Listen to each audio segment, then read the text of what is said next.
ada tugas nih. Coba deh kamu lihat di tugasku. Sini. Tugas apa? Ini nih ada yang menjelaskan tentang faktor nikah muda di emosi sosial dewasa awal. Halo, kembali lagi dengan saya, reporter Akila. Dalam Undang-Undang Dasar Nomor 1 Tahun 1974, Bab 1 Pasal 1 menjelaskan perkawinan adalah ikatan lahir batin antara seorang pria dan seorang wanita sebagai suami istri dengan tujuan membentuk keluarga atau rumah tangga yang bahagia dan kekal berdasarkan ketuhanan yang Maha Esa.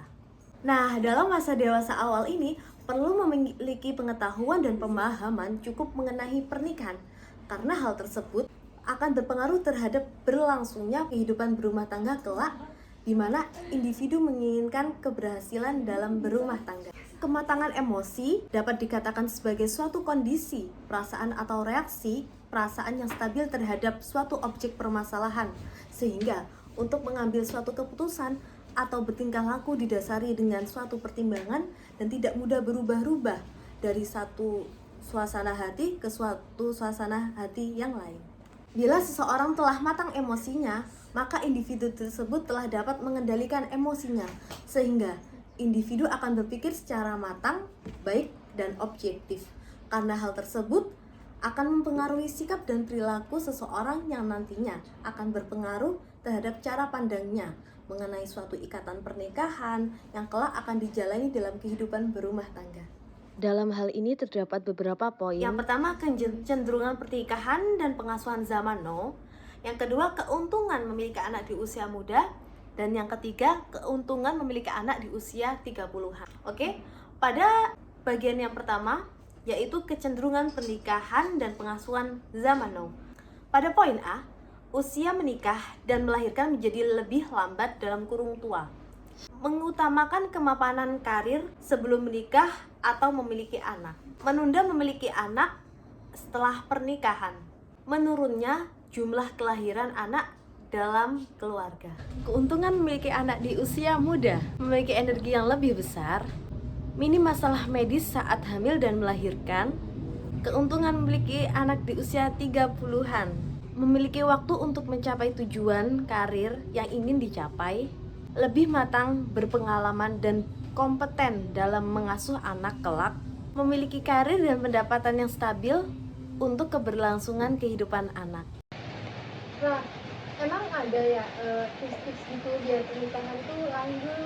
Oh, ada. Aku kemarin dapat dari prinsipnya John Gottman. Prinsip-prinsipnya itu ada 7. Nih, coba deh kamu lihat. 7 prinsip kelanggengan pernikahan menurut John Gottman. Yang pertama, membuat peta cinta. Yang kedua, memelihara kasih sayang dan kekaguman melalui saling memuji.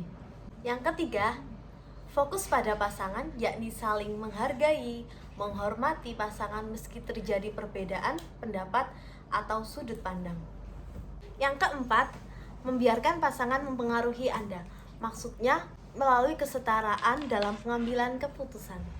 Yang kelima, memecahkan konflik yang dapat dipecahkan di mana penyelesaian konflik tidak berprinsip pada keinginan merubah pasangan, namun melakukan negosiasi dan akomodasi, tidak memaksa, membuat dan menerima upaya perbaikan, regulasi emosi, kompromi dan toleran terhadap kekurangan pasangan. Yang keenam, mengatasi jalan buntu yakni dengan berdialog dan berdiskusi. Yang ketujuh, menciptakan kesempatan untuk berbagi rasa.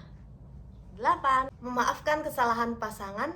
Dan yang terakhir, komitmen. Tapi kamu tahu nggak sih, kalau dalam parenting itu ada mitos dan faktanya loh. Oh iya, kita sebagai orang tua itu ada mitos dan faktanya. Sini ya, aku kasih tahu ke kamu. Mitos pengasuhan dan fakta pengasuhan orang tua. Mitos pengasuhan. Yang pertama, kelahiran seorang anak akan menyelamatkan perkawinan yang bermasalah. Yang kedua, anak akan berpikir dan merasa bertindak seperti orang tua di masa kanak-kanak. Yang ketiga, memiliki anak berarti kesempatan kedua bagi orang tua untuk mencapai hal-hal yang diinginkan. Yang terakhir, kemampuan mengasuh anak adalah sebuah insting dan tidak membutuhkan pelatihan. Dan sekarang fakta menjadi orang tua. Yang pertama, pengasuhan membutuhkan keterampilan intrapersonal dan kestabilan emosional. Yang kedua, sebagian besar orang tua mempelajari praktek pengasuhan dari orang tuanya. Maksudnya, praktek yang baik maupun buruk akan terus dilakukan atau diterapkan kepada anak-anaknya. Yang terakhir, suami istri melakukan praktek pengasuhan yang berbeda karena berasal dari keluarga yang berbeda kepada anak-anaknya. Nah, sekian video dari saya. Kurang lebihnya mohon maaf dan mohon koreksinya. Wassalamualaikum warahmatullahi wabarakatuh.